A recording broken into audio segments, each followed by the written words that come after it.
Indiana Jones and the Dial of Destiny Cert. 12A. It moves at a fair crack, but Harrison Ford's final adventure as the whip-wielding archaeologist gets a little exhausting. Over a frantic 154 minutes, director James Mangold puts the 80-year-old star through a raft of action scenes that are supposed to echo classic scenes from his original films. To prevent the latest super-powered ancient gadget from falling into the hands of the latest batch of Nazis, poor Indy must team up with another tuk-tuk driving kid, squeeze into burial chambers, fight goons on the top of a moving train and wrestle snakes, well, this time it's seals. Whenever the pace slackens, we hear the opening fanfare of John Williams's iconic score. I'm guessing "da da da da" is supposed to send us, those who grew up on the original trilogy, back to our salad days. After a while, it sounds as gratingly insistent as a modern jingle for a used car buying service. At least, Ford's charisma is still firing on all cylinders. Indy may be moaning about crumbling vertebrae, but the veteran actor more or less carries this $300 million blockbuster on his own. It begins with a digitally de-aged Ford, the tech still isn't quite there, clashing with Mads Mikkelsen's Nazi scientist in a rip-roaring sequence set in 1944. After rescuing his English sidekick Basil Shaw, Toby Jones in the Denholm Elliott role, the pair discover half of the Dial of Destiny, a mysterious device which was split into 2 bits by its inventor Archimedes. Then we cut to New York in 1969 to find our hero swigging breakfast bourbon in his underpants in a grotty New York flat. He's miffed about his downstairs neighbors blasting the Beatles and isn't too impressed when he gets handed a retirement gift later on in the day. When you have unearthed the Ark of Covenant, a carriage clock was never going to cut it. But a final treasure hunt beckons after a reunion with his annoying, con artist goddaughter Helena, Phoebe Waller-Bridge.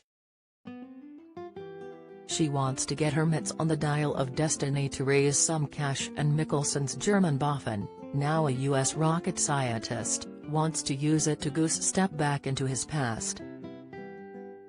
This sparks another round of globetrotting, Nazi punching and bickering with a mismatched partner. A romance with the Fleabag star would have been unseemly, but her duff wisecracks failed to channel any of the sparky generational comedy Ford enjoyed with Sean Connery in The Last Crusade. At least it delivers on the action and the adventure. The Dial of Destiny is a fitting way for an old daredevil to hang up his hat. The lowdown on the movie by Jackie Annett, the 5th and final movie in the epic saga, sees Harrison Ford return to our screens. Here's our guide to all you need to know. What's the film about? The film opens to scenes in 1944, where adventurer Indy stops Jürgen Falla, a Nazi, from obtaining a mysterious dial known as the Antikythera. Viewers are then transported 25 years later, when Jones is unhappy that the US government is using former Nazis to help beat the Soviet Union in the competition to make it to space. He is about to be forced into retirement from his teaching position because of his views, but his goddaughter Helena Shaw helps him with his quest to find the Antikythera. Who are the stars? Harrison Ford is joined by John Rhys-Davies and Karen Allen, who return to their roles as Salah and Marion Ravenwood from earlier films in the franchise. New cast members include Phoebe Waller-Bridge, Antonio Banderas, Boyd Holbrook, and Mads Mikkelsen. Harrison Ford recently said co-star Phoebe Waller-Bridge, who is better known for starring in and writing Fleabag and Killing Eve, was one of the reasons to watch the film. I'm very proud to say this one is fantastic, and Waller-Bridge is one of the reasons.